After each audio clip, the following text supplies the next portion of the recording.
Hello বন্ধুরা, কেমন আছেন সবাই? আশা করি ভালো আছেন। আবারও টপ জব বিডিতে নতুন আরেকটি চাকরির বিজ্ঞপ্তিতে আপনাদের স্বাগতম। বন্ধুরা, আপনারা জানেন কি শিক্ষা মন্ত্রণালয় নতুন করে তাদের সার্কুলার প্রকাশ করেছে? সার্কুলারটি তাদের অফিসিয়াল ওয়েবসাইটে 27 আগস্ট 2024 তারিখে প্রকাশ করা হয়েছে। এখানে একটি পদে মোট 2 জন লোককে নিয়োগ দেওয়া হবে। উক্ত সার্কুলারটিতে সকল জেলার ছেলে প্রার্থী আবেদন করতে পারবেন। আজকের ভিডিওতে আমরা আপনাদের সাথে আলোচনা করব সার্কুলারটির আবেদন যোগ্যতা, আবেদন পদ্ধতি, পরীক্ষার ফলাফল সম্পর্কে। বন্ধুরা, তাই ভিডিওটি না টেনে সম্পূর্ণ দেখার অনুরোধ রইল। তাহলে সার্কুলার সম্পর্কিত সকল খুঁটিনাটি তথ্য সম্পর্কে জানতে পারবেন। বন্ধুরা, ভিডিওটা শুরু করার আগে আপনাদের কাছে ছোট একটা রিকোয়েস্ট, আপনি যদি আমার চ্যানেলে নতুন হয়ে থাকেন তাহলে চ্যানেলটা অবশ্যই সাবস্ক্রাইব করবেন, আর ইতিমধ্যে যদি সাবস্ক্রাইব করেন তাহলে আপনাকে অসংখ্য ধন্যবাদ। তো বন্ধুরা, দেরি কিসের?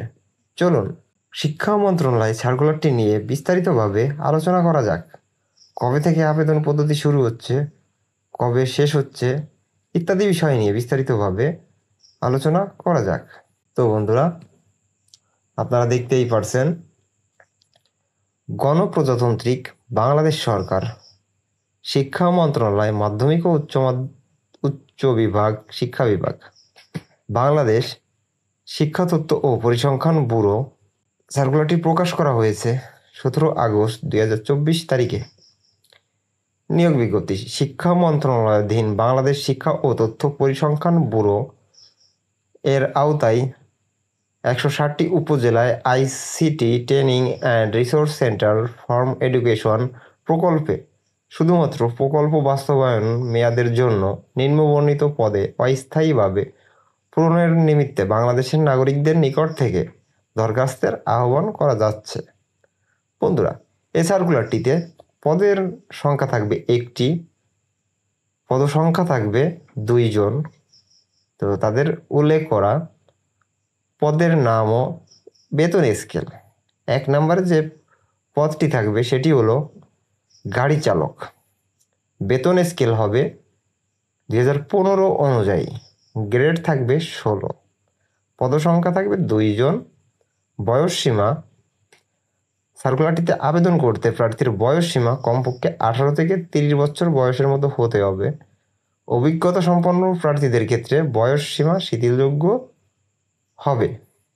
নিয়োগের ধরন: সার্কুলার শিক্ষাগত যোগ্যতা: সার্কুলারটিতে আবেদন করতে প্রার্থীকে কমপক্ষে এইচএসসি বা অষ্টম শ্রেণী অথবা সমমান বিষয়ে অভিজ্ঞতা সম্পন্ন প্রার্থীদেরকে শিথিলযোগ্য হবে। মানে প্রার্থীকে কমপক্ষে এসএসসি পাস অথবা অষ্টম শ্রেণী বা সমমান পরীক্ষায় উত্তীর্ণ হতে হবে, এবং যদি প্রার্থীর অভিজ্ঞতা সম্পন্ন হন সেক্ষেত্রে শিক্ষাগত যোগ্যতা শিথিলযোগ্য হবে। খ, যানবাহন চালানোর ক্ষেত্রে কমপক্ষে 5 বছরের অভিজ্ঞতা থাকতে হবে। প্রার্থীকে অবশ্যই যানবাহন চালানোর জন্য 5 বছরের অভিজ্ঞতা থাকতে হবে, এবং প্রার্থীকে অবশ্যই বৈধ ড্রাইভিং লাইসেন্সও থাকতে হবে। এই ছিল বন্ধুরা তাদের পদ। তো সার্কুলারটিতে উল্লেখিত তাদের কিছু শর্তাবলী নিয়ে এরপর আলোচনা করব আপনাদের সাথে। 1 নম্বরে যে শর্তাবলীটি রয়েছে সেটি হলো নিজ হস্তে লিখিত দরখাস্তে আবেদনকারীর নাম, পিতা স্বামীর নাম, স্থায়ী ঠিকানা, বর্তমান ঠিকানা, শিক্ষাগত যোগ্যতা, জন্ম তারিখ, জাতীয়তা, অভিজ্ঞতা উল্লেখ করতে হবে। মানে আপনাকে নিজের হাতে দরখাস্ত লিখতে হবে, সেখানে আপনার নাম, পিতা মাতার নাম, স্থায়ী ঠিকানা, বর্তমান ঠিকানা, শিক্ষাগত যোগ্যতা ও জন্ম তারিখ ও জাতীয়তা উল্লেখ করতে হবে, এবং সব প্রতি তোলা মানে সদ্য তোলা আপনার পাসপোর্ট সাইজের 3 কপি রঙিন ছবি সত্যায়িতভাবে দিতে হবে। তারপর ইউনিয়ন পরিষদ বা ওয়ার্ড কমিশনার কর্তৃক প্রদত্ত নাগরিক সনদপত্র প্রথম শ্রেণীর গেজেট কর্মকর্তা দ্বারা সত্যায়িত করে দিতে হবে। তারপর প্রথম শ্রেণীর গেজেট কর্মকর্তা কর্তৃক চারিত্রিক সনদপত্র এবং শিক্ষাগত যোগ্যতার সনদের সত্যায়িত অনুলিপি আবেদন পত্রের সাথে প্রেরণ করতে হবে। নাম্বার 2, নিয়োগের ক্ষেত্রে সরকারের প্রচলিত বিধিবিধান যথাযথ প্রতিপালন করা হবে। নাম্বার 3, আবেদন প্রকল্পে পরিচালক এতটি উপজেলার ICT training and resource centre from education, Bangladesh শিক্ষা তথ্য ও পরিসংখ্যান ব্যুরো, শিক্ষা মন্ত্রণালয়, 1 জহির রায়হান রোড, ঢাকা 1205 ঠিকানায় অবশ্যই ডাকযোগের মাধ্যমে আপনাকে আপনার আবেদনটি পাঠাতে হবে। আবেদনটি পাঠানোর শেষ তারিখ হবে 29/9/2024 তারিখ বিকাল 5টার পর্যন্ত। 29 তারিখ মধ্যে আপনার নির্ধারিত আবেদনপত্রটি প্রেরণ করতে হবে। 29 তারিখ এরপর কোনো আবেদনপত্র গ্রহণ করা হবে না। নাম্বার 4, সরকারি, আধা সরকারি, স্বায়ত্তশাসিত প্রতিষ্ঠানের চাকরিরত প্রার্থীদের অবশ্যই যথাযথ কর্তৃপক্ষের মাধ্যমে আবেদন করতে হবে। আপনি যদি কোনো সরকারি বা আধা সরকারি বা স্বায়ত্তশাসিত প্রতিষ্ঠানে চাকরিরত হয়ে থাকেন, তবে আপনাকে অবশ্যই তাদের আদেশক্রমে আপনার আবেদন করতে হবে। অনুরূপ আবেদনপত্রে নির্ধারিত তারিখের পর প্রাপ্ত হলে তা বাতিল বলে গণ্য হবে। এক্ষেত্রে কোনো অগ্রিম কপি গ্রহণযোগ্য হবে না। নাম্বার 5, সরকারের নির্ধারিত কোটা চাকরি যোগ্যতা সংক্রান্ত উপযুক্ত কর্তৃপক্ষ কর্তৃক প্রদত্ত সনদপত্রের সত্যায়িত ফটোকপি জমা দিতে হবে।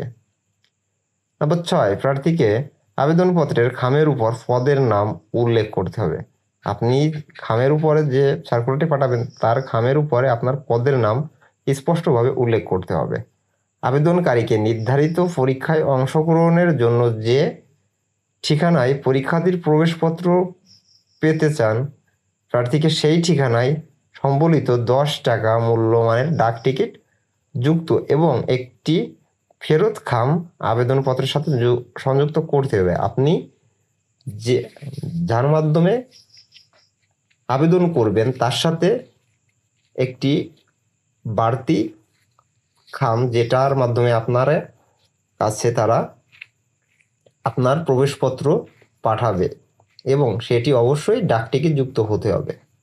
নাম্বার 7, সরকারি সার্কুলারে বেতন শুধুমাত্র প্রকল্প মেয়াদের জন্য নিয়োগ করা হবে। নাম্বার 8, লিখিত, ব্যবহারিক ও মৌখিক পরীক্ষা অংশগ্রহণের জন্য প্রার্থীকে কোনো প্রকারের টিএডিএ প্রদান করা হবে না। নাম্বার 9, আবেদনপত্র বাছাই ও নিয়োগ ক্ষেত্রে নিয়োগ কমিটির সিদ্ধান্তই চূড়ান্ত বলে গণ্য করা হবে। তো বন্ধুরা, এই ছিল তাদের সার্কুলারটি। এত সময় আমাদের সাথে থাকার জন্য ধন্যবাদ। আজকের ভিডিওটি এখানে শেষ করছি। ভালো থাকবেন, সুস্থ থাকবেন। ধন্যবাদ সবাইকে।